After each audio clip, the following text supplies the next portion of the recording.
दोस्तों अगर आप भी हरमनप्रीत कौर, स्मृति मंदाना को बेहतर खिलाड़ी मानते हैं तो वीडियो को लाइक जरूर कीजिएगा। लाइक टारगेट मात्र 200 लाइक्स का है तो लाइक करना ना भूलें।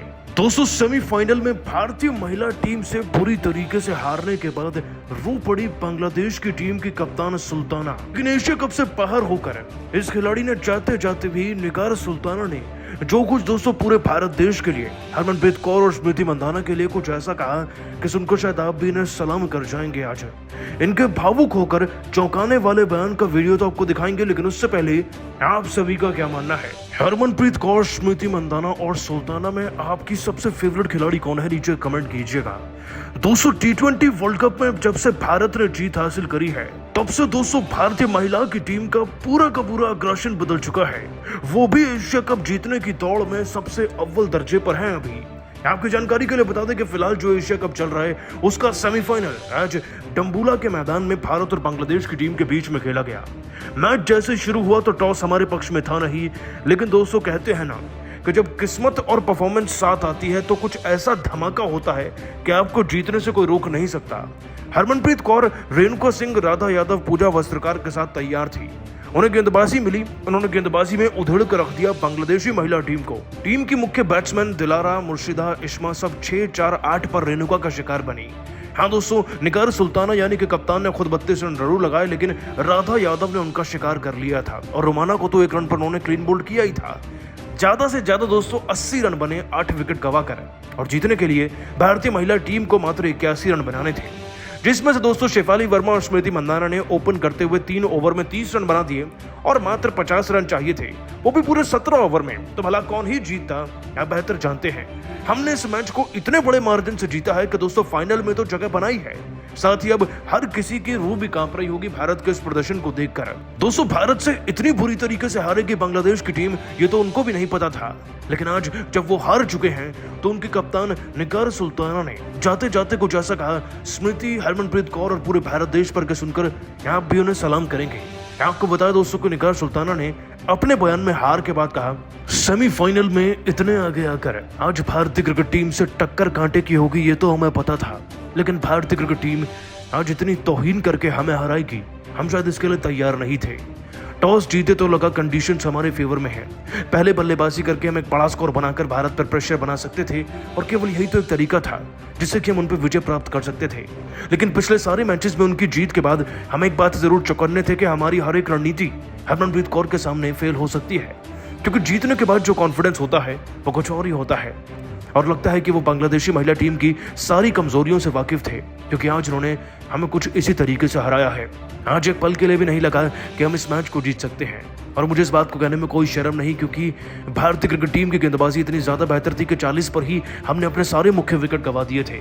तब तो बस मैच में जिंदा रहना था, जिंदा तो रहे लेकिन केवल हार के लिए। लेकिन आज सच बताऊं तो मुझे हार कर भी दुख नहीं है, क्योंकि उस भारतीय महिला टीम से हारे हैं जिसने इतना कुछ हासिल किया है, और अगर हम सेमीफाइनल तक पहुंचे तो हमने बहुत अच्छा किया। इस हार से भी हमें बहुत कुछ सीखने को मिला है, और मुझे लगता है कि जैसा भारतीय क्रिकेट टीम का प्रदर्शन है हमें उससे बहुत कुछ सीख भी मिली है।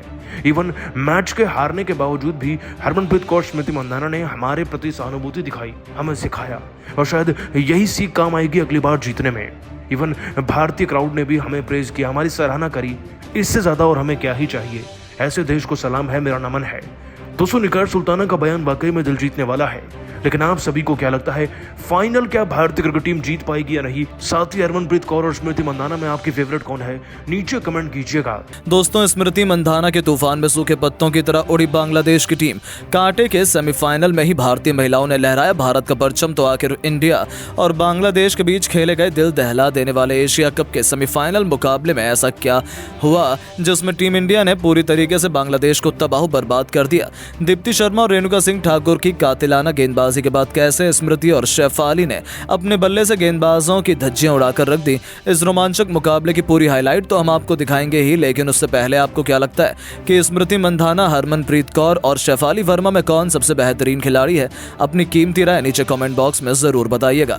दोस्तों जहां एक तरफ विश्व भर में भारत की पुरुष टीम का झंडा शान से लहरा रहा है, तो वहीं दूसरी तरफ भारत की महिलाएं भी किसी से कम नहीं है। जहां वुमेन एशिया कप के मंच पर इस समय सेमीफाइनल की जंग में जब इंडिया और बांग्लादेश बांग्लादेश की टीमें आमने सामने आई, तब इंटरनेशनल स्टेडियम में भारतीय कप्तान हरमनप्रीत कौर ने टॉस जीतकर पहले गेंदबाजी करने का फैसला किया और बांग्लादेश की क्रिकेट टीम को बैटिंग का निमंत्रण इस मस्ट विन मुकाबले में दे डाला। अब सबसे बड़ी चुनौती में बांग्लादेश को जबरदस्त शुरुआत दिलाने के लिए दिलारा अख्तर के साथ मुर्शिदा खातून की बेहद खतरनाक जोड़ी मैदान में उतरी। बांग्लादेश ने पहले बल्लेबाजी करते हुए अच्छी शुरुआत की। 3 ओवर के बाद टीम का स्कोर बिना किसी नुकसान के 26 रन पर बन गया। ऐसा लगा था कि बांग्लादेश पूरी तरीके से डोमिनेट कर रही है। तभी 28 रन पर ऑस्ट्रेलिया का पहला विकेट गिरा। दिलारा अख्तर 18 गेंद में 17 रन बनाकर आउट हो गए। रेणुका सिंह ठाकुर ने उन्हें हरमनप्रीत कौर के हाथों कैच कराया। तो फिर देखते ही देखते कुछ ऐसा हुआ जिसने बांग्लादेश की कमर ही तोड़कर रख दी। जी हां, 32 रन ही बने थे कि बैटिंग करने उतरी बांग्लादेश की कप्तान निगर सुल्ताना भी हरमनप्रीत को अपना कैच थमाकर पवेलियन लौट गई और टीम इंडिया ने अभी से बांग्लादेश की हालत बिगाड़ कर रख दी। हालांकि यहां से बांग्लादेश संभल भी जाती, लेकिन स्कोरबोर्ड में बिना एक भी रन जोड़े यानी कि 32 रन पर बांग्लादेश ने तीसरा विकेट गंवा दिया। भारतीय गेंदबाजों ने पूरी तरीके से बांग्लादेश की टीम पर शिकंजा कस लिया था, जहां रुमाना अहमद भी रेणुका सिंह ठाकुर का शिकार बनी। इस खिलाड़ी ने लगातार अपने 2 ओवर में 2 विकेट चटकाकर सेमीफाइनल के मैच में हड़कंप मचा दिया था। बांग्लादेश के खेमे में हाहाकार मचा हुआ था। उन्हें समझ नहीं आ रहा था कि क्या किया जाए। भारतीय टीम मुकाबले में पूरी तरीके से हावी नजर आ रही थी। हालांकि बांग्लादेश अभी वापसी कर सकती थी, लेकिन पावर प्ले खत्म होने से पहले 6ठे ओवर की आखिरी गेंद पर उनका चौथा विकेट भी ढेर हो गया। रेणुका सिंह ठाकुर की ये मैच में तीसरी सफलता थी। उन्होंने अकेले ही बांग्लादेश की धज्जियां उड़ा दी, जिससे बांग्लादेश की क्रिकेट टीम इस सबसे बड़े मैच में पूरी तरीके से बैकफुट में धकेल दिया गया। उन्हें तो समझ ही नहीं आया कि ये क्या हुआ। 6 ओवर में बांग्लादेश केवल 33 रन बना पाई थी और उनके 4 बल्लेबाज पवेलियन की शोभा बढ़ा रहे थे। हालांकि फिर 5वें विकेट के लिए एक बार फिर बांग्लादेश की सबसे बड़ी बल्लेबाज मुर्शिदा खातून ने अपने साथी खिलाड़ी के साथ मिलकर 50 रनों से भी अधिक की एक जबरदस्त पार्टनरशिप की। उन दोनों ने अपनी टीम बांग्लादेश को मैच में वापस लाकर खड़ा किया था। मुर्शिदा खातून का बल्ला आग उगल रहा था। यह खिलाड़ी तो अपने बल्ले से एक के बाद एक चौके छक्कों की झड़ी लगा रही थी, लेकिन जैसे ही 70 रन बनाकर खेल रही इस खिलाड़ी का विकेट गिरा, ये पूरा मुकाबला ही पलट गया और देखते ही देखते भारतीय गेंदबाजों ने पूरी तरीके से बांग्लादेश को तहस नहस कर दिया। हालात तो ये हो गए थे कि बांग्लादेश को 20 ओवर भी खेलने नहीं दिया गया, जहां 19.2 ओवर में ही भारतीय गेंदबाजों ने इस सेमीफाइनल मुकाबले में बांग्लादेश को केवल 161 रनों पर ही ऑल आउट कर दिया, जिसके दम पर टीम इंडिया को 162 रनों का लक्ष्य मिला था। भारत के लिए रेणुका सिंह ठाकुर ने सबसे अधिक 4 सफलताएं हासिल की। अब इस मुश्किल लक्ष्य का पीछा करने के लिए भारत की 2 सबसे खतरनाक स्मृति मंधाना और शेफाली वर्मा की जोड़ी मैदान में कदम रख चुकी थी। इन दोनों के सामने बांग्लादेश के गेंदबाज आग उगलने को तैयार थे, लेकिन पहले ओवर में ही बांग्लादेश की हालत खराब हो गई।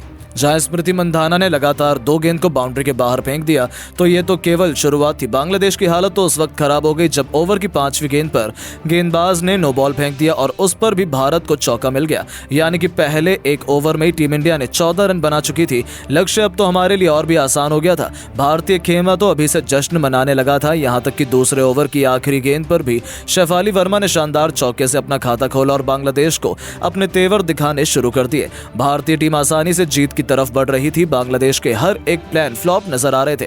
पारी का तीसरा ओवर लेकर आई नहीदा अख्तर की आखिरी गेंद पर स्मृति मंधाना ने मिड विकेट के ऊपर से इतना खूबसूरत छक्का लगाया कि पूरा स्टेडियम जश्न में डूब गया। हर तरफ केवल खुशियां थी। सभी भारत की बल्लेबाजी का आनंद उठा रहे थे, तो वहीं मातम फैला हुआ था केवल बांग्लादेश में। खेमे में ये दोनों भारतीय टीम को रॉकेट की रफ्तार से आगे बढ़ा रही थी। पावर प्ले का बखूबी फायदा उठाते हुए दोनों ने मैदान के चारों तरफ चौके की बरसात कर दी थी। यहां तक कि पावर प्ले का आखिरी ओवर लेकर आई ऋतु मौनी का स्वागत भी स्मृति मंधाना ने पॉइंट के क्षेत्र में खतरनाक चौके से कर दिया था। इसी के साथ उन्होंने टीम इंडिया को 50 रनों के पार भी पहुंचा दिया था। अभी मुकाबला शुरू हुए कुछ ही समय नहीं बीता था और टीम इंडिया अभी से 53 रन बना चुकी थी। ओवर की तीसरी गेंद पर शेफाली वर्मा ने गेंदबाज के सिर के ऊपर से एक ऐसा जबरदस्त छक्का लगाया जिसे तो हर कोई देखता ही रह गया। उनकी तूफानी बल्लेबाजी ने बांग्लादेश के खिलाफ भारत की जीत को सुनिश्चित कर दिया था। 6 ओवर के पावर प्ले में टीम इंडिया ने 59 रन बनाए। हालांकि बांग्लादेश ने अपनी कातिलाना गेंदबाजी से वापसी करने का भरपूर प्रयास किया। उन्होंने जी जान लगा दी, लेकिन जिस अंदाज में स्मृति और शेफाली ने टीम इंडिया को शुरुआत दिलाई थी, उसके बाद टीम इंडिया को हरा पाना बांग्लादेश के बस में नहीं था। देखते ही देखते स्मृति मंधाना ने केवल 31 गेंद पर अपना तूफानी अर्धशतक ठोक दिया था, वो भी फाइनल की इतनी बड़ी चुनौती में। दूसरी तरफ शेफाली भी फुल फॉर्म में नजर आ रही थी। गेंदबाज के सिर के ऊपर से छक्का लगाकर इस खिलाड़ी ने 10 ओवर में टीम इंडिया को 100 रनों के पार पहुंचा दिया।